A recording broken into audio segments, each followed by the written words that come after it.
झीन टपाक डमडम. तू मग मला सेटिंग कडे पाहिजे सोडणार आहे का नाही सोडणार आहे? मी कायले बघू बे?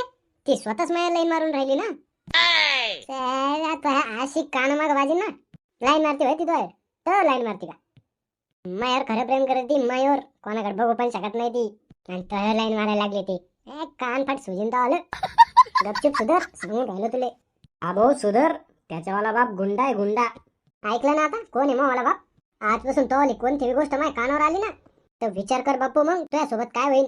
माझ्या बापापाशी जाईन डायरेक्ट ही गोष्ट माझ्या बापापाशी. मग बाप कोण आहे माहिती ना तुला? हबे गोप्या एवढा पण विचार नको करू.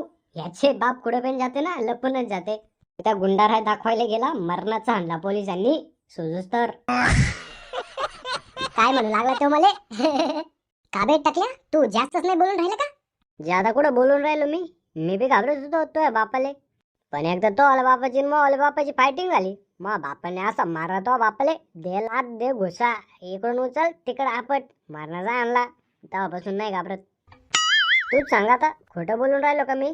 अबे त्या दिवशी माय बापाले कसम दिली होती भांडण नाही करायचे. नाही तर तो बापाले असं तुडवलं असतं मा बापाने तो बाप खतम झाला होता खतम. नशीब होतं तो आला बापाचं त्या दिवशी नशीब. मायने कसम दिली होती का हात नाही उचला म्हणून तो आला बापा आज 2 पाय उभा आहे आणि तू 4 केस घेऊन वर्गात. त्या दिवशी तो बापाले तो मायने कसम दिली होती. पण मग दुसऱ्या दिवशी काय झालं? त्याचा बाप सापडलंच नाही दुसऱ्या दिवशी. कुठं लपून बसला होता घरात काय माहिती. पाहिजे प्रे इकडे बघ. पोरांच्या भांडणामध्ये पोरीने नाही बोलायला पाहिजे. तुला शेवटचं समजून सांगू राहिलो. आणि तू का पाहिले याच्या बापाले घरी येतं नाही? हे पाहिले होते सकाळी मी चहापत्ती आणायला गेले होते गंगोत्यालाच्या दुकानात तवा. आणि हा तो सेटिंगला पण सांगून देईन मी ती पण तिथंच राहते. काय डरपक माणूस आहे म्हणे घरातून बाहेर पण येईन. मायवाला खोटं वाटत असेल तर चल मग दुपारची सुट्टी झाली हो तो सेटिंगला बघ कसं विचारते ते सांगन सगळं.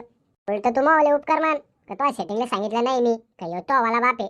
आज दे सांगून मग सगळं माहिती हराम खोरा मला सगळं. हा खवळ खून बसलो मी तुले हेच वाटून राहिलं तिने मला सोडलं पाहिजे मग तू झाला तिथं चिटकायला मोका.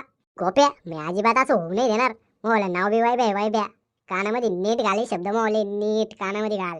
आणि तू प्रिया तुला मी सकाळी लेमन गोळी चारली होती लेमन गोळी. मला त्याचे पैसे लागते सुट्टी झाल्यावर. वैब्या तू मोले 2 समोस्यातला टोमॅटो सॉस घेतला होता. अजून मोले 2 पार्लेचे बिस्किट घेतले होते. स्टिंगच्या बाटलीतून 1 घोट घेतला होता. जाऊ दे आजपासून मी तुला काही देणार नाही तू मला काही देऊ नको विषय संपला.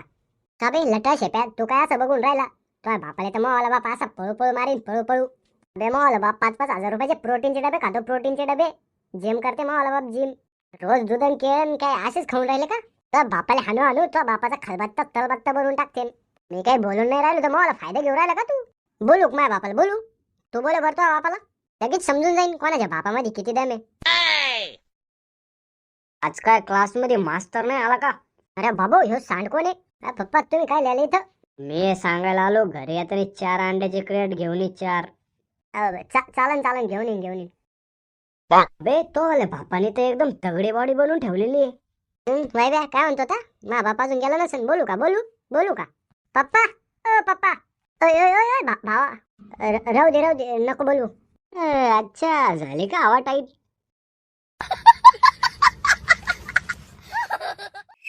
सबस्क्राइब